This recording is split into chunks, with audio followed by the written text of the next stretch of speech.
Hello, everyone. Charles Watts here. Welcome back to Inside Arsenal, where you can see I'm joined by the one and only James Benge, who is going to be a very happy man because Crystal Palace have won a football match.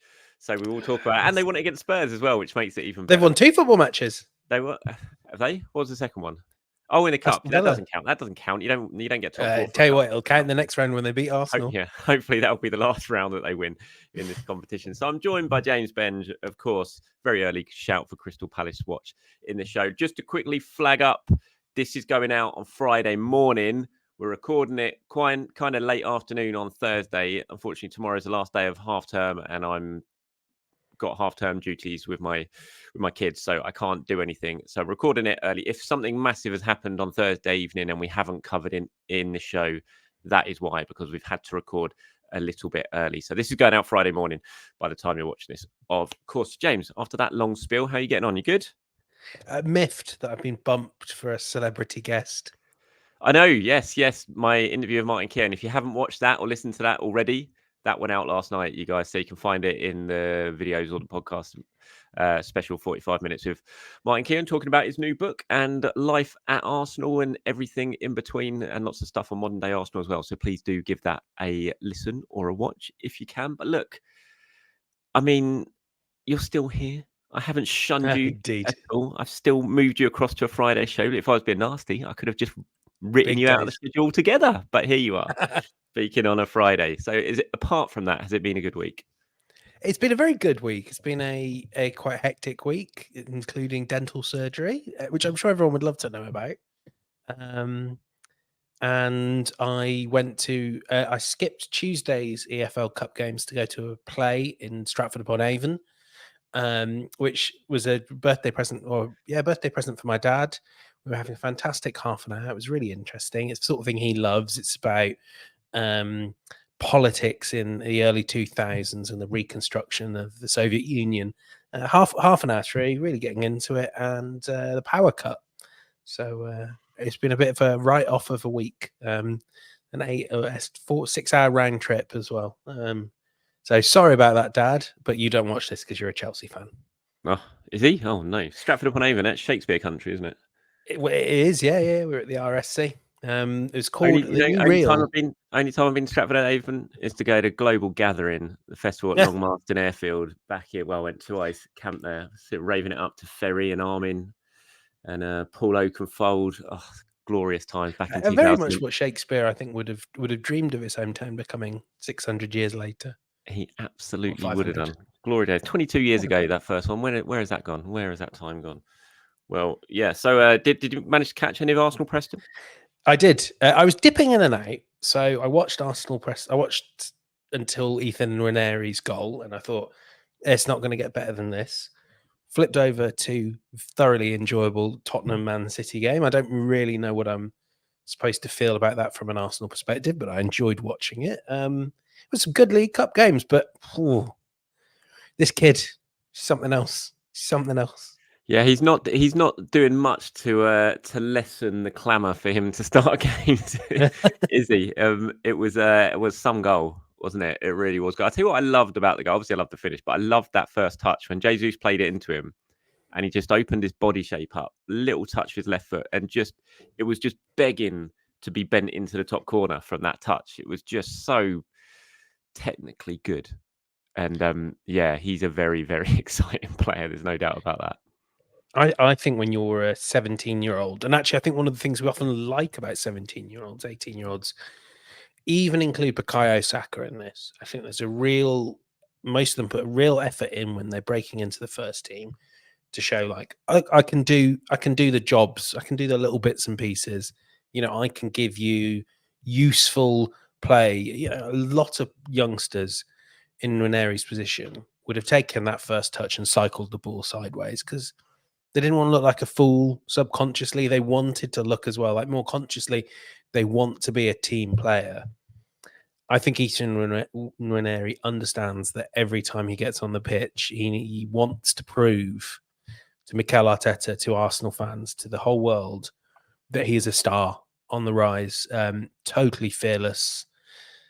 It's different, I think, to Saka. And this is, I don't think we help anyone by setting that level of standard for Ethan. But I think the thing I really like about him is just that total fearlessness, that get it, go. I'm going to be the one to impact the game in a positive way. I'm going to be the one to put pressure on Mikel Arteta to start me the next game. And he is doing everything you could ask of him and so much more. I know we probably, compared to maybe some of the viewers, are still sort of, trying to hold the reins back, trying to slow him down and maybe cool expectations, because I think we both think this is a superstar in the making. But it's hard. It's hard to argue against, and we'll come to talk about Newcastle. It's hard to argue that he shouldn't be starting these games now, because nothing would phase him, and I'd love to see him kind of thrust into this moment now. Mm-hmm. I was just reading before we started this. Sai over at the Standard, Simon Collins, spoke to Jesus after the game last night up at Deepdale. I was just reading some of the quotes that Jesus said about him. Let's just read through a few of them here. He said, "I've been with some special youngsters like Phil Foden, obviously, and with Cole Palmer. So to see Ethan in training and games is good because I'm a fan of football. When I see someone young with this quality, I'm happy. And obviously I want him to grow.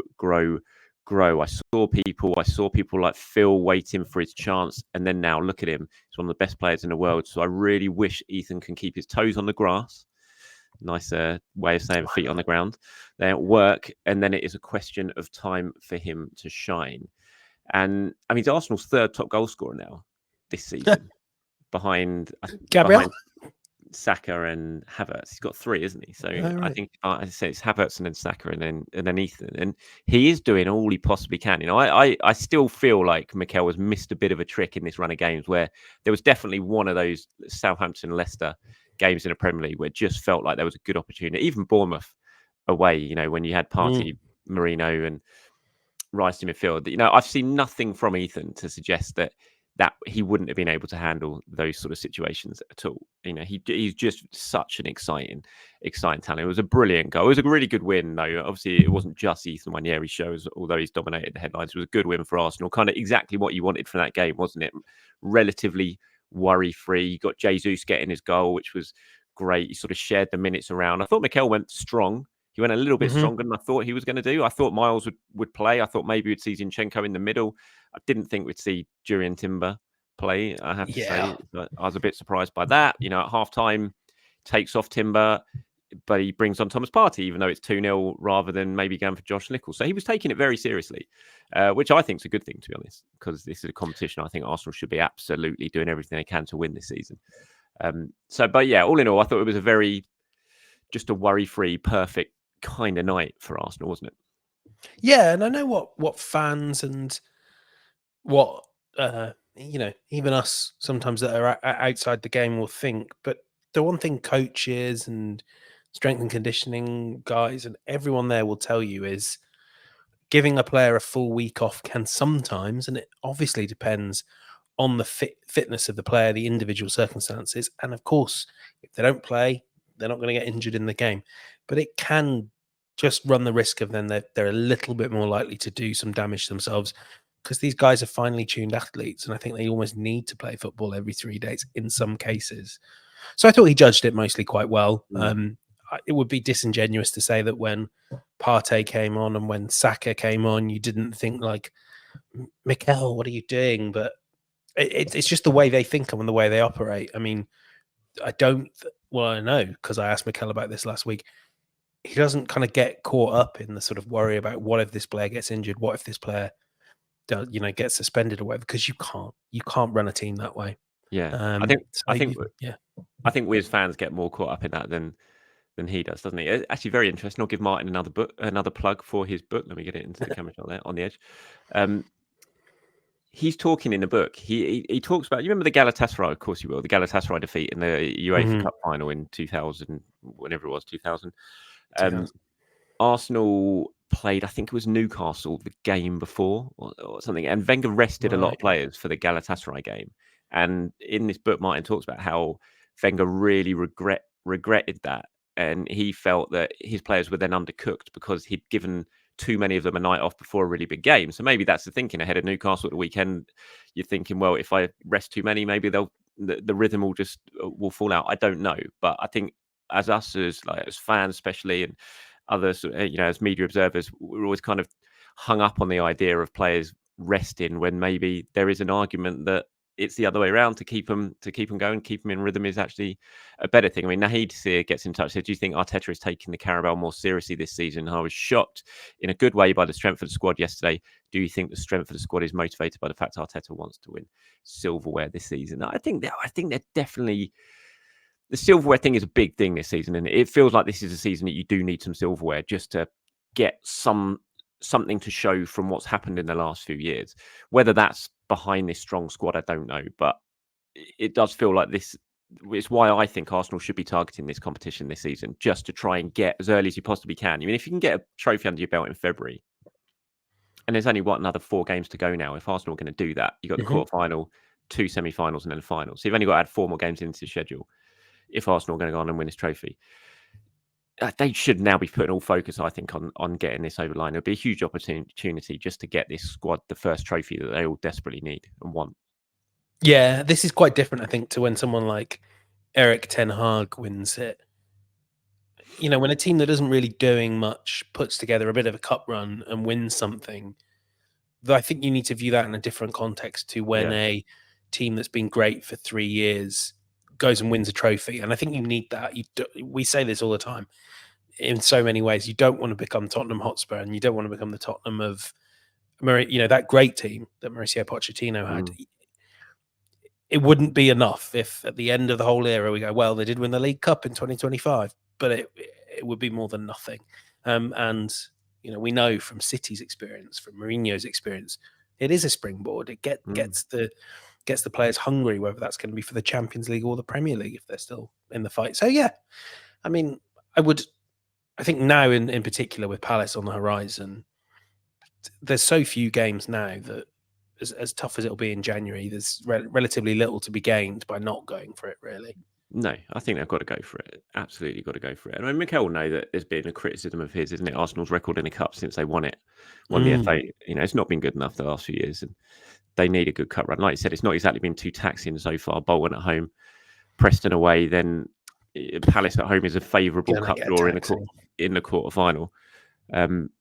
And then you're in the 2-legged semi-final at that point, and everything to play for. So now I thought it was good night, and it set Arsenal on their way. You would hope for what is going to be a very, very difficult week coming up this week. Newcastle, Inter, Chelsea in the space of 7 days. Chelsea on Saturday or Sunday? I can't remember. Sunday. I'm going Sunday. So 3 in the space of 8 days. It's a really, really difficult week coming up for Arsenal. On the back of the Liverpool draw, 5 points behind City now. They need to get something out this week, don't they? They need to go and get a couple of big results in these away games. 4 points, I think, has to be the minimum. You don't need to worry. I know he kind of, in that post-match press conference, Arteta was being asked about City are 5 points clear. Does that worry you? And it really shouldn't, because it's 5 points in a season where I don't think anyone will be getting near 100 points. So those 5 points will come back to you a bit quicker than normal. I think everyone's, rightly noting how many injuries, for instance, City have and Liverpool have and Arsenal have. But when that 5 points becomes 8 or 9 points, then I think it's a valid conversation at 10, 11 games. This season seems to be absolutely flying by. And if you can come out of the international break in November and you're in the mix and you're looking at that fixture list, and I haven't checked it, but I have to assume that sooner or later Arsenal are going to play all these not very good teams I hear are also in the Premier League. And they might even play some games at home rather than going to all the toughest grounds in the Premier League before mid-November. 4 points. I don't know. Do you think you can? Maybe 3, but I don't think you can afford to drop many. No, I don't. I think 4 points is definitely what you're aiming for. Obviously, we know you're aiming for 6, but 4 points would be a decent total. Arsenal got 1 point from these 2 games last season in the league, didn't they? 2-2 at the Bridge. Quite fortunate 2-2 at the Bridge, because they were dreadful for most of it, and then the 1-0 at St James's Park. So it's a really big week, especially when you got Inter Milan, which is going to be a tough game, sandwiched in between. With Sai, second time we've mentioned Sai on the show today. Sai has broken a story today that Arsenal are targeting a potential return for Martin Odegaard against Inter, or he could be included in the squad against Inter. There is a slight chance in the side story that maybe even included in the squad for Newcastle, which would be a massive boost for Arsenal. I suppose if you get into that point, you've got to be fairly confident on the work he's been doing behind the scenes at the training ground that he'd be ready. And I would presume he must have been doing some sort of contact work with the squad at this point if he would be anywhere near to be in contention for Newcastle as well. But a huge boost for Arsenal, however you dress it up, if he does come back in the next couple of games, because he's just been missed. There's no doubt about it. Arsenal picked up some good results in his absence, but he has absolutely been missed. Yeah, done brilliantly without him, but that also makes you think, how much better could this team be with him? I was really thinking that at the Liverpool game as well, when I thought Arsenal in that first half looked head and shoulders above one of the best teams in the world. And I've just thought, God, have Odegaard in there as the one that's playing some of those final passes that are coming from Martinelli, that are coming from Trossard, and this team could go gangbusters. And the other thing, I know Sai and maybe Kaya as well. I'm not sure if it was in Sai's story, but I know Kaya reported, and this is sort of my understanding too, is that Gabriel is tip top, pretty good, in good shape. Could potentially have gone to Preston, and would be at Newcastle. So if you've got 9-ish of your strongest 11 at Newcastle, then maybe 10 either in the San Siro or Stamford Bridge. If you've got 10 with Jurriën Timber as your left back as the other guy, I think when we're talking, when I go back to saying 4 points, I think I should really emphasise that Arsenal playing with Odegaard in any capacity, but even without him, play at the level you played in the first half against Liverpool, you can beat all three of those teams and beat them well. Inter look a bit more vulnerable defensively.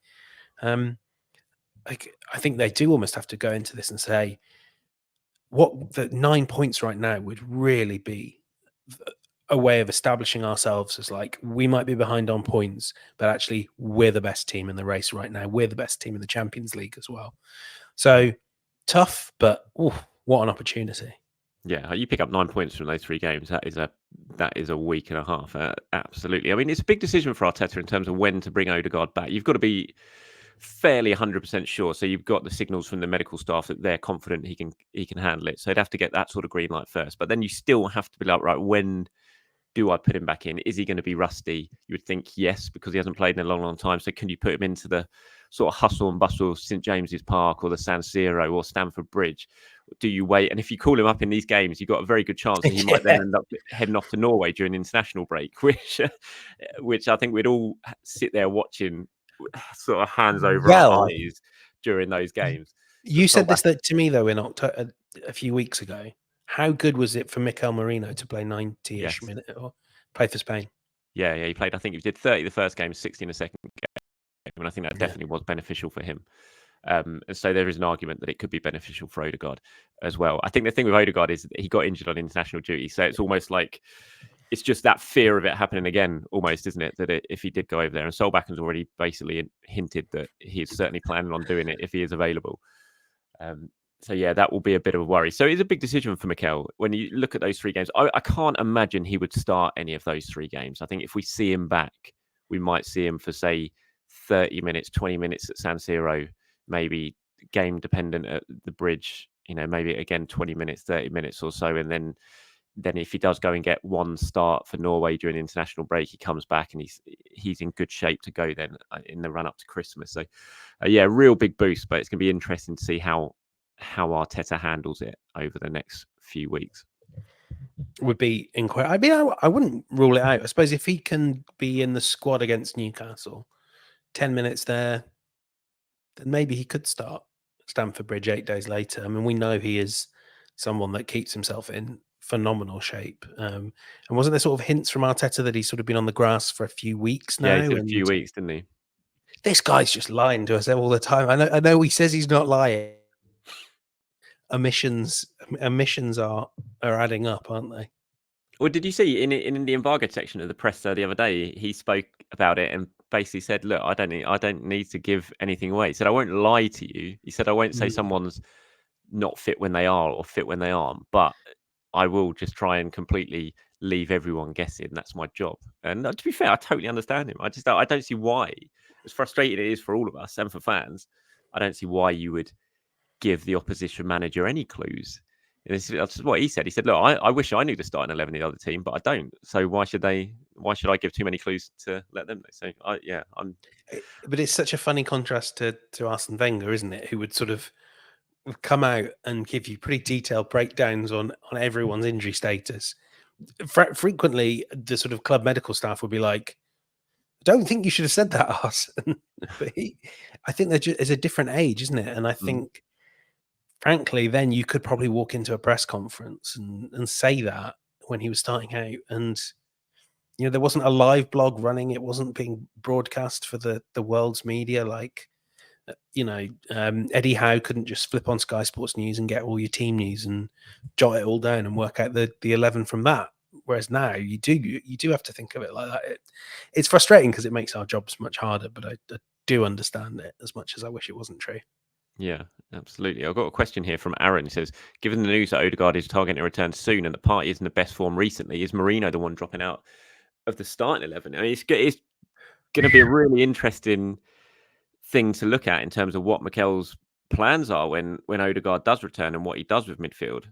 Obviously, Marino's come back in. I thought he was very, very good against Liverpool. Obviously, the best we've seen him play so far against Liverpool. Grew into that game and was excellent. Got his first goal. Thomas Partey, as Aaron points out, is in magnificent form. I thought he was brilliant against Liverpool at right back, obviously not in midfield. Declan Rice's best performance of the season by a country mile against Liverpool as well. So, yeah, it'll be very interesting. How do you see it? I was always of the opinion that when everyone's fit, his midfield three is going to be Rice, Marino, Odegaard. That's always what I thought it would.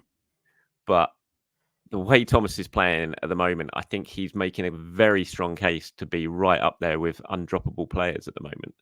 And I think if Declan Rice hadn't had the game he had against Liverpool, although we would answer the question going, well, of course, he spent £105 million on the guy, of course he's going to start. I don't think it would have been unreasonable if the question had been, is Declan Rice guaranteed a spot in the 11 when Martin Odegaard's fit before the Liverpool game? I think for now it will be horses for courses a little bit, kind of going post international break when the fixture list is a little bit more favourable. My assumption would be you'll frequently see Rice at the base, and then Marino and Odegaard, because I think is a bit more attack minded, and you're getting a better Rice and a better 8. I mean, when the games sit right, I wouldn't rule out someone like Trossard coming in. I wouldn't rule someone like Nwaneri coming in at the left 8 if it's the right game. More unlikely now that you've got Marino in playing well. And bear in mind as well, while Ben White looks a little bit off it full fitness wise, and he's playing phenomenally even with his injury, and I know you've got Timber as well, but I don't think it's beyond the realms of possibility that Thomas Partey could get more games at right back. I thought he was brilliant against Luis Diaz. And I was certain that Luis Diaz would blow past him 3 or 4 times just because of the nature of the two physically. I thought he was wonderful, and even the goal that comes down that left wing from the subsequent corner, that's Partey winning his duel but just getting an unlucky bounce. So options are plenty. It's good to have. Well, this was my predicted 11 that I went for Newcastle. Now, this is me presuming that White is fit and Gabriel is fit. So I put Partey and Rice midfield and I left out Marino. But easily, I thought if White's not ready, then I could easily see Partey playing at right back and then Saliba, Gabriel, Timber as well. But this is what I went for as a predicted 11 that I think if everyone's available out of that lot, that Mikel will probably go for. So Raya in goal, White at right back, Saliba, Gabriel, and then Timber over at left back, Partey and Rice in the middle, Saka, Martinelli, Havertz, and Trossard. Would you agree with that, or do you think he might do something different? I think at full fitness, I know what I've just said about Thomas Partey, but I think if White's at full fitness, I'd want him against Anthony Gordon. It's Anthony Gordon, man. That guy can that guy can move. Mm. And then I think I would trust Partey. Go with Partey, maybe with a view of Marino coming on quite early.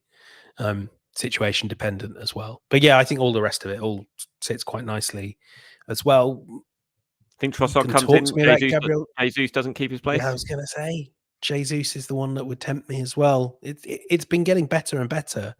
It has. But Yeah, I think Trossard and Havertz for now have still got a sort of nice little understanding going. So I'd be reluctant to break that up.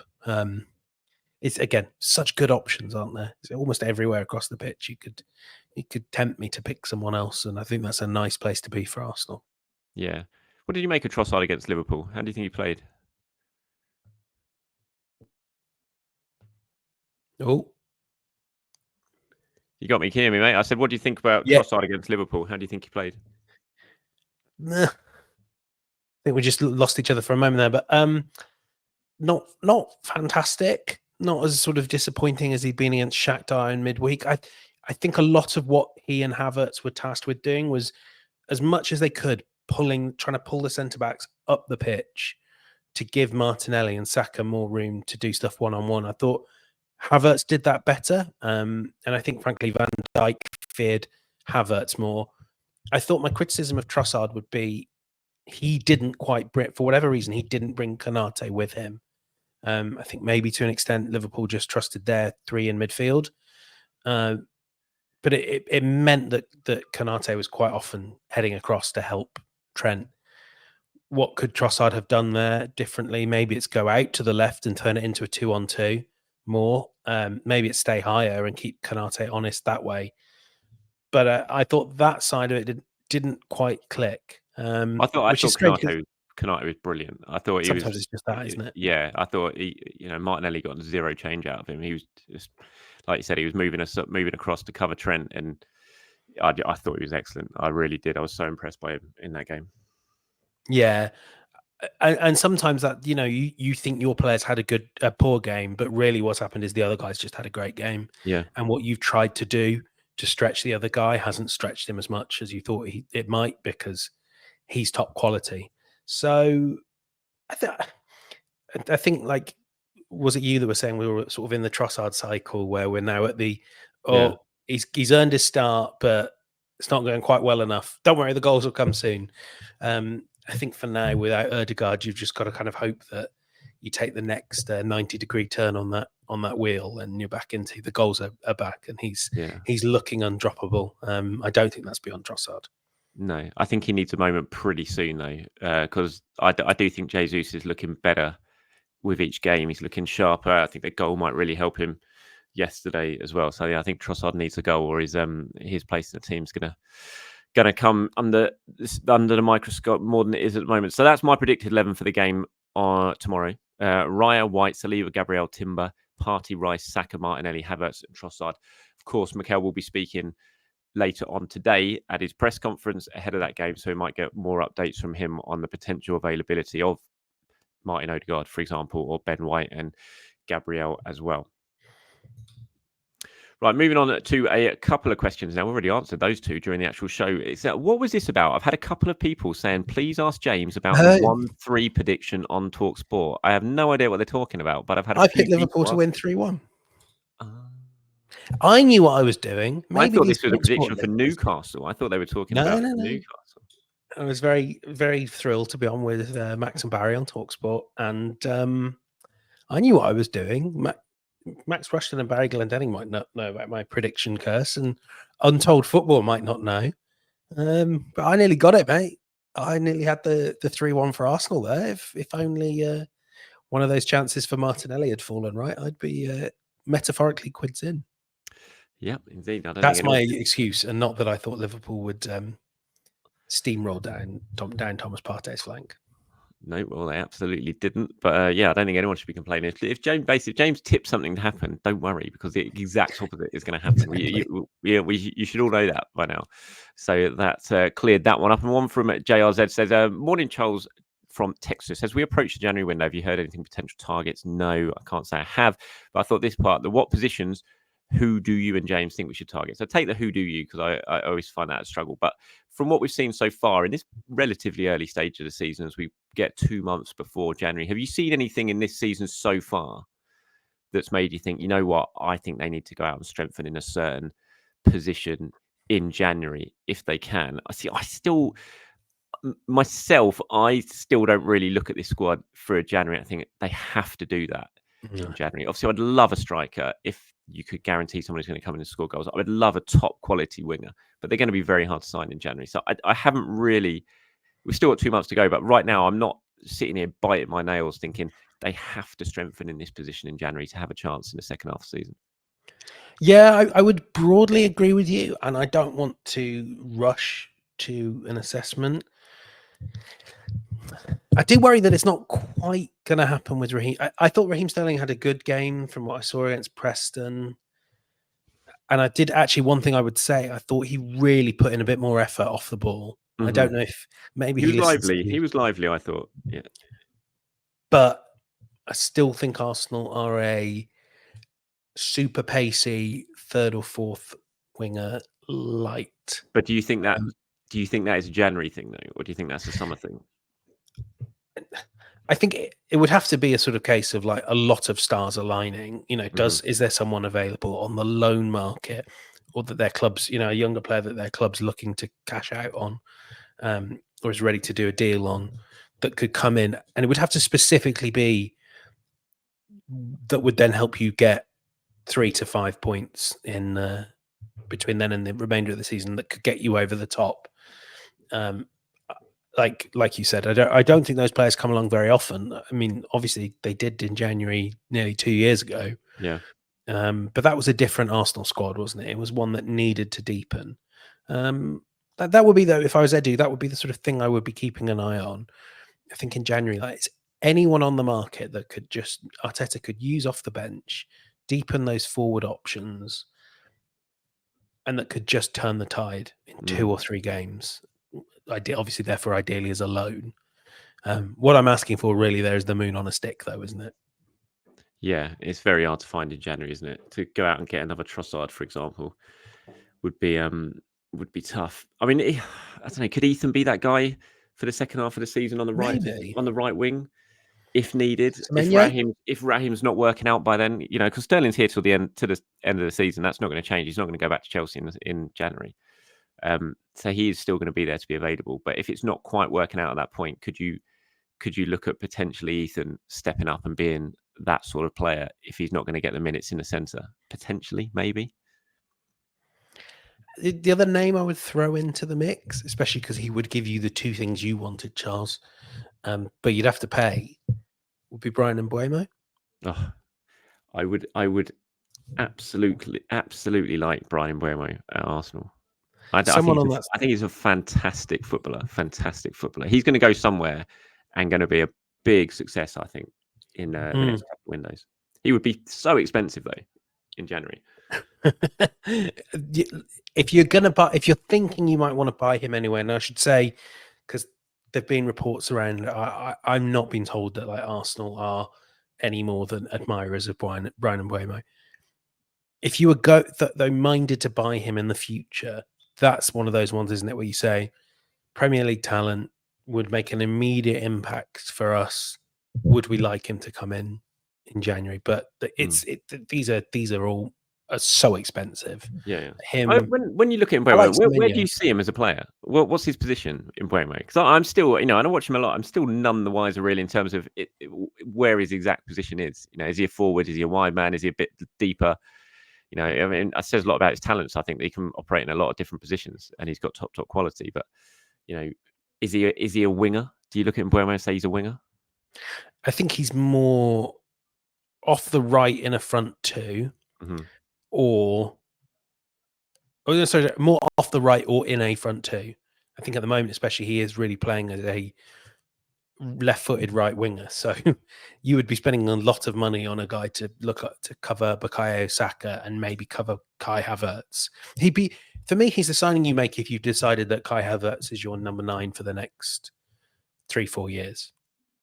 Then you would go Mbeumo. A different option as a 9, could play the Trossard role, could play behind Saka. I mean, I think other teams would look to him. Other really good teams would go, we'll sign Brian and Mbeumo and he'll be our star. That might also be a challenge when you go for him. But I would think his versatility almost is the main attraction. Yeah, I think he's a top player in Mbeumo. I really do. The more I see him, the more I like him, I have to say. This is a quick one. You're not going to be able to answer this, I don't think, because I haven't given you a heads up on it, and it's one that you have to think about.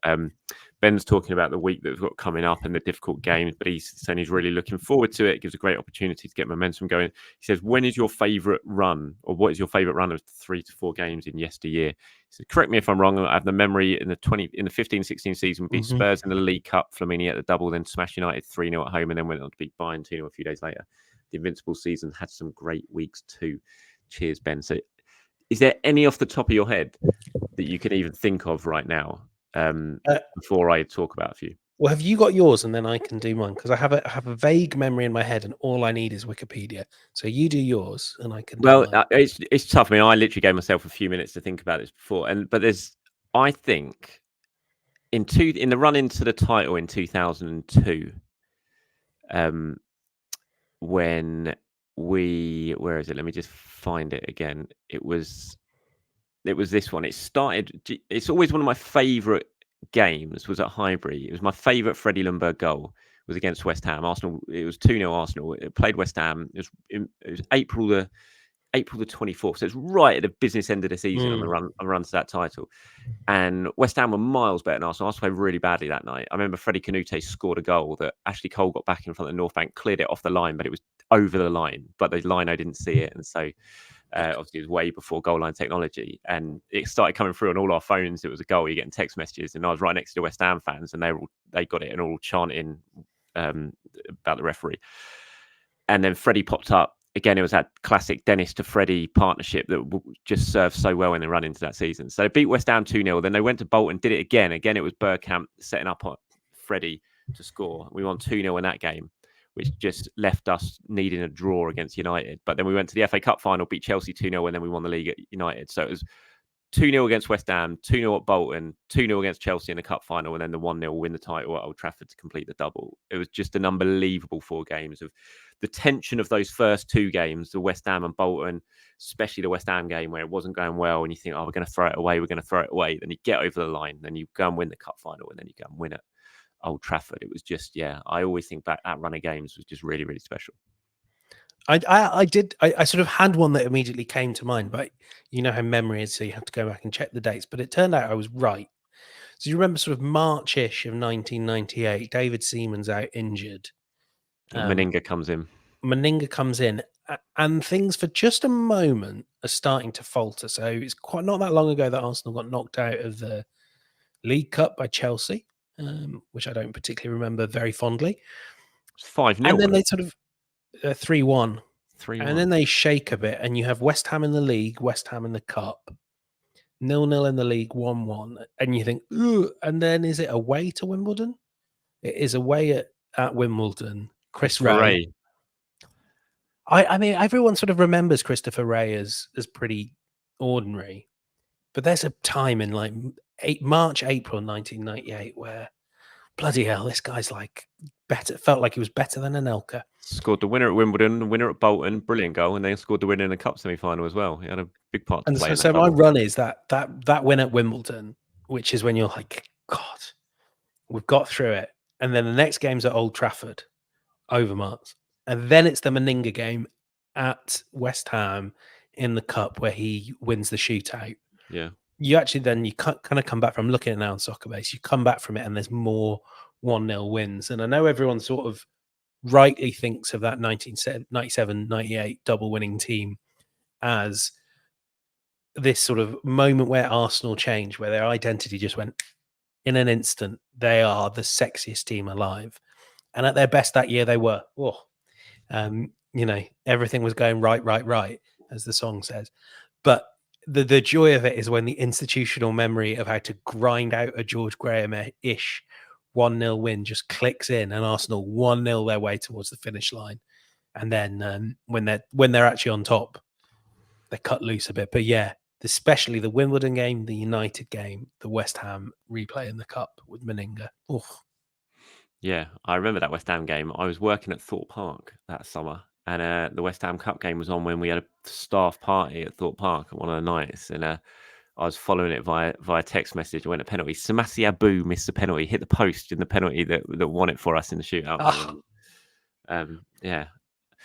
I remember Remy. I didn't remember that Bergkamp had been sent off like half an hour through that game. Yeah, he did. And Arsenal held on for a 1-1 draw. Imagine doing such a thing. Imagine playing for the draw. Wrighty scored that game, didn't it? It was one of Wrighty's few goals in that second half of the season. No, apparently it's Anelka. Oh, was it Anelka? Oh, it was Anelka's one. Sorry, yeah, it was Anelka. Yeah, I remember that goal now. I remember Remy Gard taking a dreadful penalty in that shootout. Yeah, really, really poor. So yeah, thank you, Ben. A little trip down memory lane to end today's show. Thank you very much for that. Cheers for joining me. As always, James, have a very good day. You're not going up to Newcastle on Saturday, are you? No, I'm going to Bournemouth. Treating myself to a little trip to the south coast. Bournemouth versus who? Bournemouth City, is it? Come on, Bournemouth, do the top two double. That'd be very nice if they could. They're a very good team. Yeah, they're a decent team, no doubt. City obviously got a fair few injuries, a few more in that game against Spurs last night, didn't they? They lost. Savinho, they lost, didn't they? That looked bad. Mm-hmm. So yeah, they're suffering with injuries as well. So, I mean, hopefully they could do us a favour. Amorim heading to Man United. Quick thoughts on that before we wrap this up. Good appointment. Great appointment for Manchester United. Dreadful appointment for Ruben Amorim. Yeah, I don't think that club's.